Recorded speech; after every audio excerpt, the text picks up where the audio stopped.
importante falarmos da família. A família é um espaço de muita possibilidade de desenvolvimento para as crianças, não é? E importante nós falarmos sobre a dinâmica de famílias que têm crianças, jovens, né, filhos, que tenham alguma questão, alguma dificuldade, seja uma dificuldade intelectual, seja uma dificuldade motora, social, emocional. Como é que essa questão vai impactar a dinâmica da família? Bom, eu acho que é uma questão muito importante no seguinte sentido. Essa tua pergunta tem uma resposta que é a primeira, que cada família lida com a criança, ou um diagnóstico que advenha, né, durante o período de desenvolvimento dessa criança, do modo habitual como ela lida com os demais problemas da sua vida. E isso é um divisor de águas muito importante. Por quê?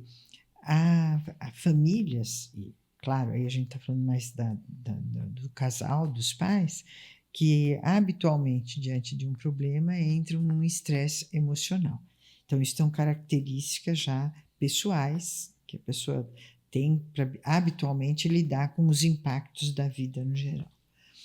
As famílias que têm uma capacidade de lidar com as questões de um modo mais, vamos dizer assim, aberto à experiência, de ver que a criança vem com uma dificuldade, o que eu posso fazer por isso, como eu vou ajudá-la, são famílias que a gente sente que o próprio desenvolvimento da família em seu conjunto, como da criança em questão, há uma evolução mais saudável do que aquelas pessoas que lutam muito com o impacto, por exemplo, de um diagnóstico.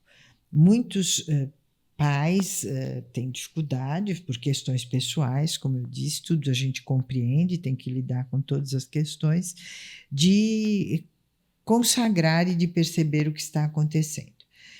Então, acontece a mesma coisa que numa relação conjugal ou qualquer outra relação. Quanto mais tempo você demora para lidar com um problema, mais esse problema cria raízes, mais ele cria decorrências negativas no ambiente. E isso vem, neste caso que os pais têm dificuldade, a reforçar, de certa maneira, aquela visão de mundo que é um desastre, que não vai dar certo mesmo. Então, quando os pais têm um coping proativo, a evolução da família como um todo e da criança é melhor. Então, já tem esse primeiro divisor, né, de como os pais lidam. E a gente vê isso muito na prática clínica, né? Eu ia até comentar que justamente este é um trabalho muito importante que nós podemos fazer com as famílias, que é ajudar a melhorar essa resiliência, esse coping familiar, né? Essa condição de lidar com as situações e conseguir encontrar uma dinâmica mais saudável. Inclusive ontem você me fez lembrar um pacientezinho que quando nós demos o diagnóstico, ele era bem pequenininho, não tinha, estava em torno de 2 anos, e como a gente fez o estudo, tudo isso, eu disse para os pais, era um diagnóstico de TEA, que impacta muito as famílias, que a criança tinha bom potencial. E a mãe posteriormente me confessou que ela achava que eu falava aquilo para acalmá-la. Ela não acreditava que pudesse ser real, que a criança poderia ter um potencial e poderia se desenvolver. E ao longo de todo o trabalho, muitas vezes ela retomou essa minha fala, né? E dizendo, olha, você tinha razão, eu que não achava que você estava querendo fazer isso para me ajudar, né, a aceitar. Então a gente faz muito esse trabalho, eu acho que é um trabalho bastante assim propício para as famílias, que ajuda muito assim a ter mais confiança, mais ganho Não, e qualidade de vida isso quer dizer familiar, né? de qualidade de vida, porque se você vai deixando o problema crescer, a qualidade da vida familiar decai e o prognóstico da própria criança que tem uma dificuldade Claro. fica mais sombrio. Eu justamente ia falar sobre isso, porque muitas vezes a dinâmica, dependendo da dificuldade, né, do tamanho dessa dificuldade, isso pode impactar muito a dinâmica da casa, da família, e muitas vezes os pais preocupados e empenhados podem deixar de exercer funções muito importantes, vitais para a saúde familiar, como a troca afetiva entre o casal, né? A vida afetiva do casal, a dedicação aos outros filhos, às vezes, né? Porque naturalmente, como não tem dificuldades, não requerem tanta atenção.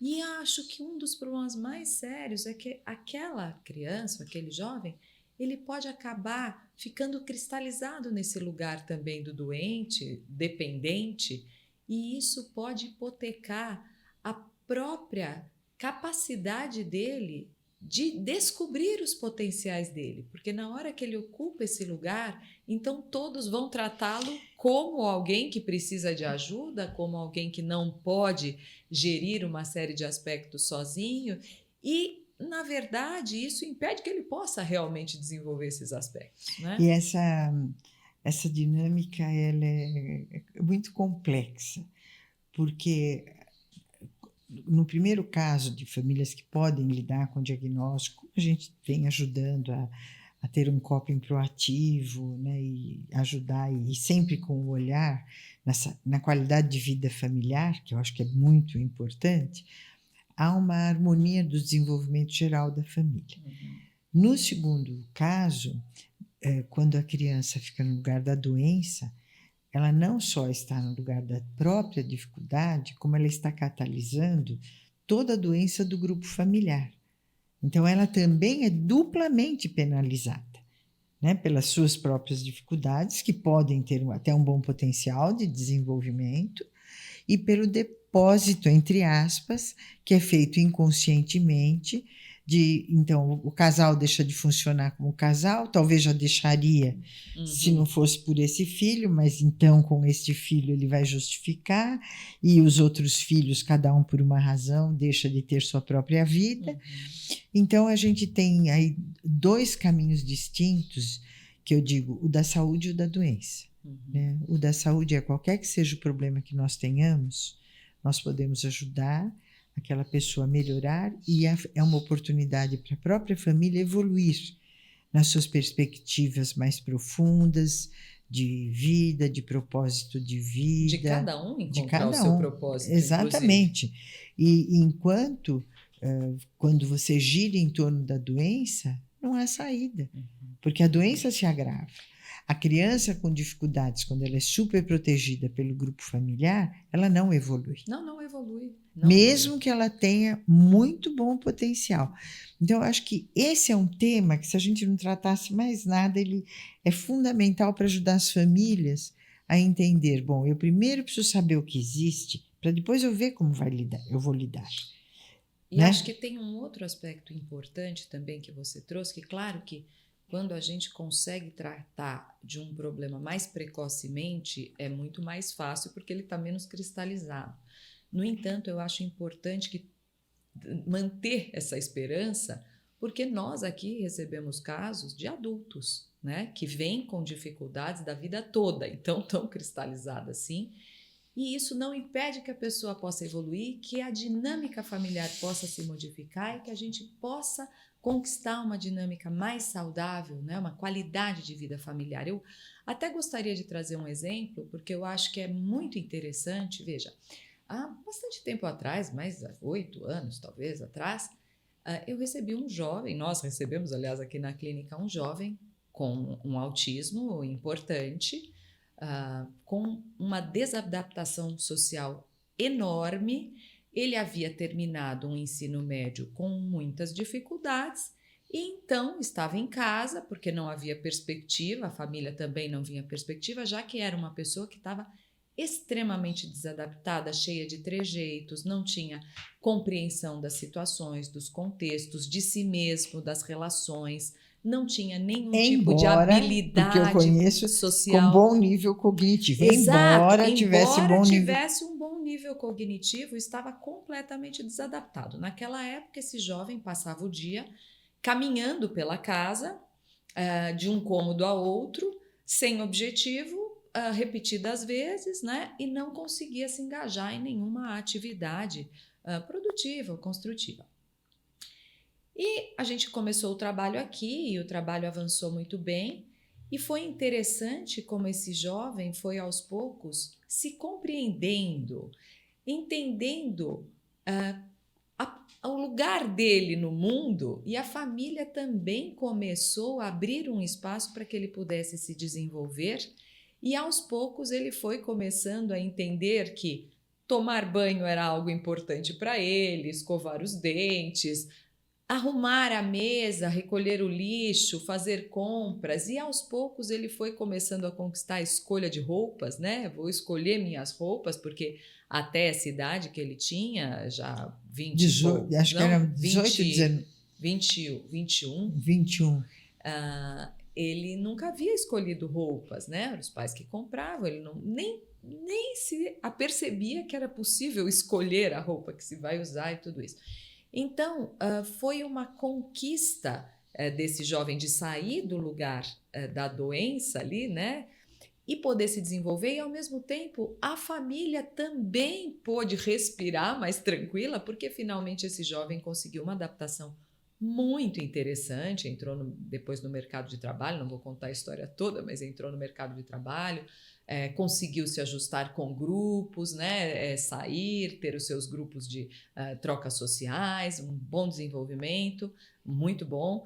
E com isso a família também baixa a ansiedade, né? Porque é muito claro, é muito difícil para uma família pensar, bom, mas como meu filho vai viver, né? Se eu não estiver aqui para poder gerenciar uma série de aspectos importantes que ele não sabe fazer. Então, eu acho que é bem importante a gente dizer que não importa em que momento da vida um trabalho pode ser feito tanto de desenvolvimento de potenciais para uma pessoa que tem dificuldades importantes, quanto de reorganização da vida familiar, de qualidade de vida. Né? E eu acho que esse trabalho a gente faz também numa visão, vamos dizer assim, de um sistema, de um todo, que é paralelamente às intervenções terapêuticas do jovem, da criança, a família é acompanhada sistematicamente. Então, vai havendo um ajuste contínuo da evolução do jovem e da família, favorecendo aberturas